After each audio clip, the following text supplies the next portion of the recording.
Hey, so I'm actually under the weather, but there's so much on my mind that's like spinning around, and like my guardians, the guys, are like, get this out, get this out. Like ever since I started this page, it's like, get it out, get it out, get it out. It's like everything must go south, and it's like my mind and my spirit, like everything needs to get out. So I was watching this video. Let me see if I could like pull up what it is exactly. So Jordan Peterson, the white gentleman, he's talking with a young woman, maybe around college age, about her issue with Christianity, and how can Christians believe certain things, and and what this was on Jubilee Media.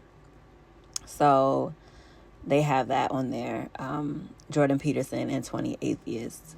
So I actually did want to first take the time to specify where I stand on this, because obviously this is a conversation Jordan Peterson had with atheists. So I am not an atheist. For me, I do resonate with the fact that there's a God, there's a creator of all.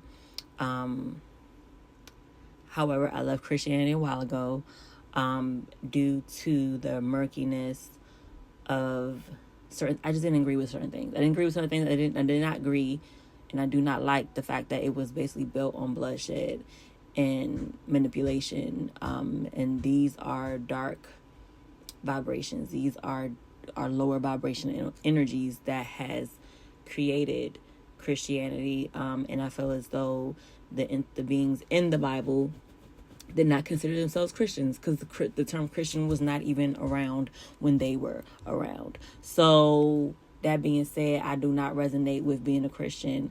I know there's a God, and I do feel as though through science that Jesus did come back to life after he was killed. Now, and I say this out of my own research of other similar situations.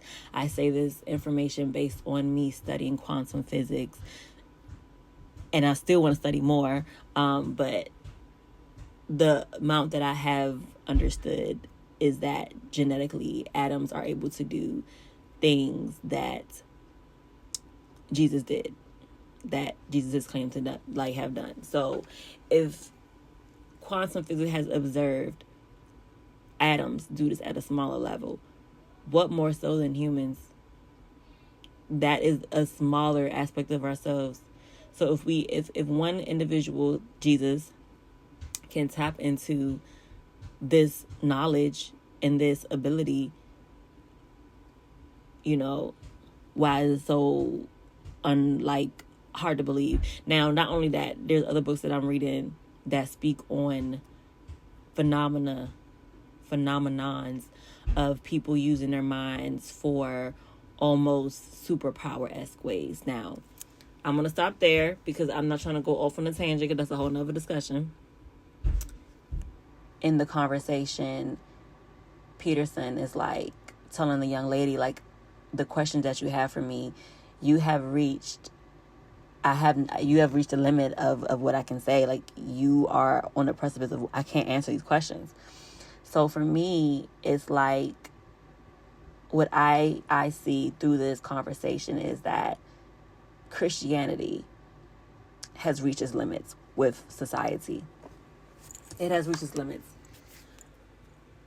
We are evolving as a species through this awakening, this spiritual awakening that so many people are going through, this mass healing so many people are going through, and this ascension of the entire planet. And that being said, when one starts to peel back the layers of the onion of how they have become the person to believe what they believe, they recognize and they get to the point where there's religion staring at them dead in the face. Now, not everyone's ready for this information, but if you start to actually look at the history of religion, of Christianity specifically, there was a lot of death. There was a lot of bloodshed. There was a lot of manipulation. There was a lot of gaslighting. There was a lot of threats. There was a lot of, okay, if you don't switch over to this religion, you are going to die. So these concepts, and I do plan on talking about this in another video because it's just so much I have to say. These concepts are things that have trailed in our DNA genetically through epigenetics, through generational trauma. So there are people that are holding on with a death grip, almost like that grip is the grip of their life, okay? Because this is literally what the grip looked like for their ancestors, God knows how many hundreds years ago. Like, this is like reinforced from multiple generations, okay? We look at those who of African American descent who came from Africa, okay, and were forced into slavery and were forced to leave behind their ethnicity and their what they practice, okay? So this is all epigenetically going to affect us. So this is why. Now I'm bringing it to the African American issue, okay? This is why there is a beef. There is a deep-rooted beef between Africa, the continent, and those in America who are from African descent. There is a long-standing beef. Part of me, as I am saying this, I am being given this message right now, is that because of epigenetics, because of us literally having to eliminate that part of us genetically in order to survive the slave period, in America, we have a disdain for the culture, a disdain, and it's almost rooted in fear because,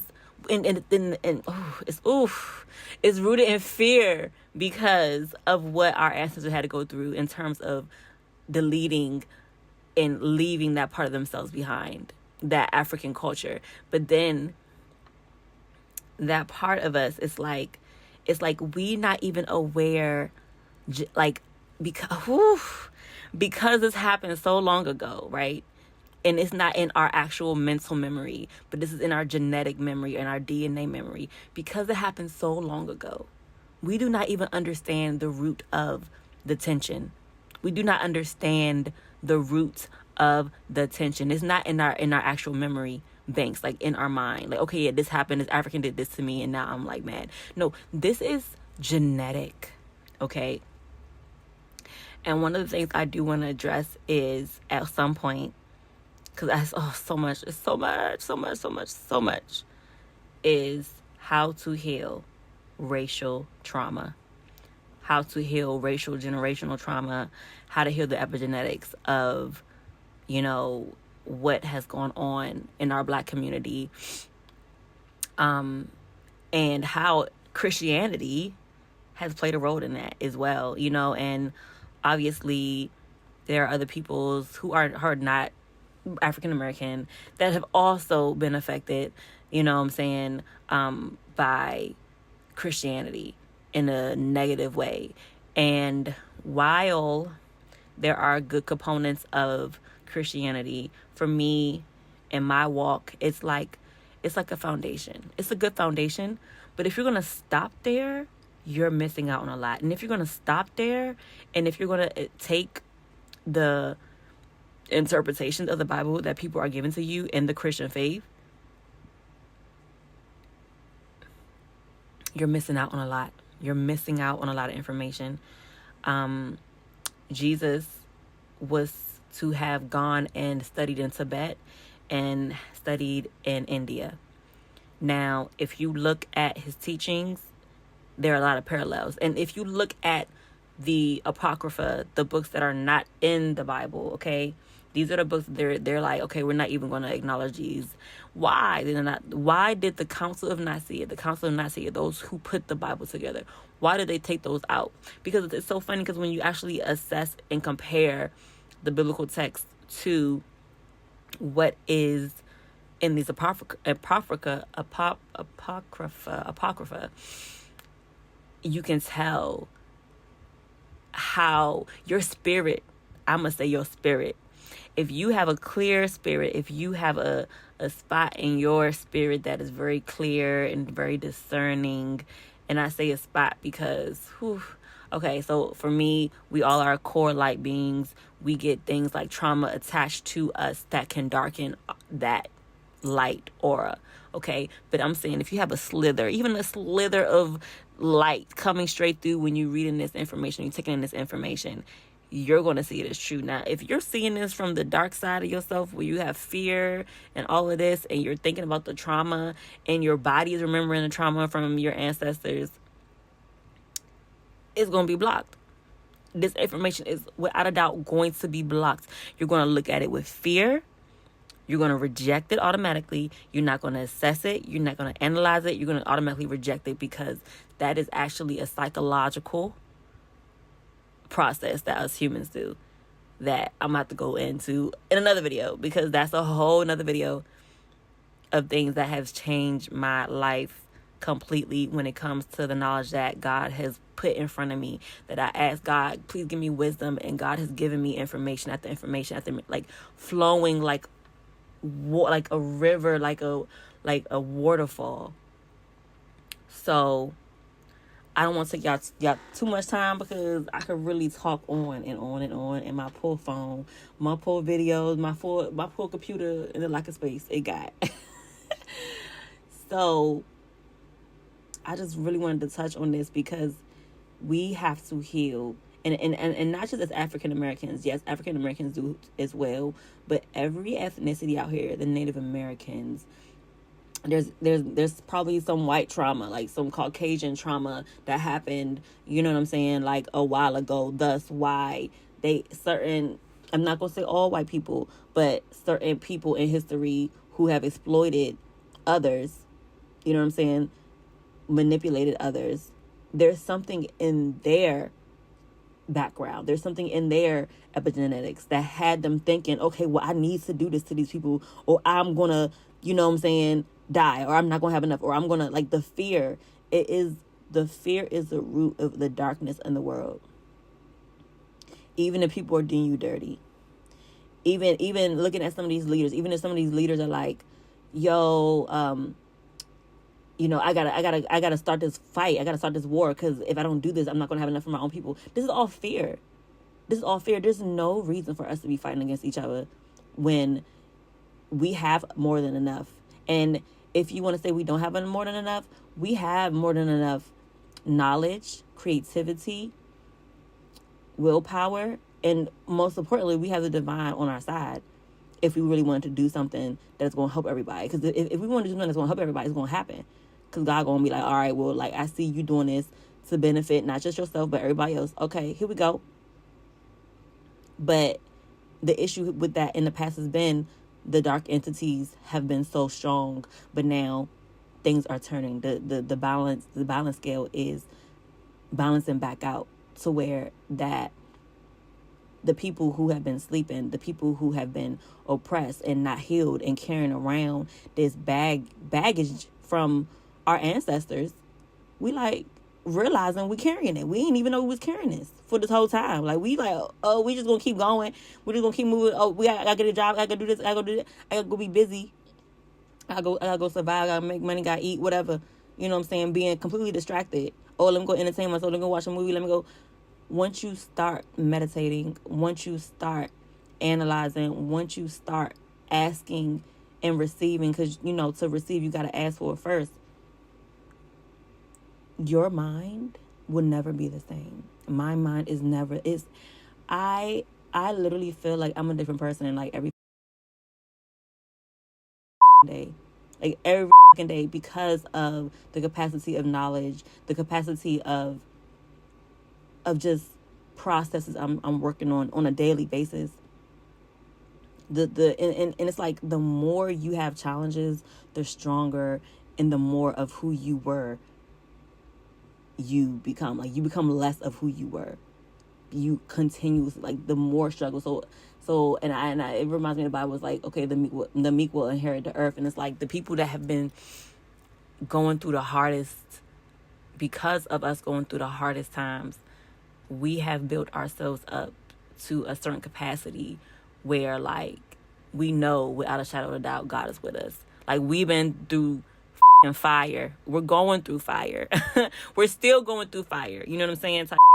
And we're still, putting stuff out. We're still loving on people. We're still being kind. We're still being generous. We're still being thoughtful beyond, on top of everything we've been going through. So I just had to put this out there. Christianity has it has reached its limitations for us as a collective, for most of us. Now, people are still in it because they still have not fully healed. They're still in cognitive dissonance. They're still in fear of actually leaving the religion, thinking that they're going to go to hell. There are near-death experience stories of blatant atheists who did not see or experience hell on no sense.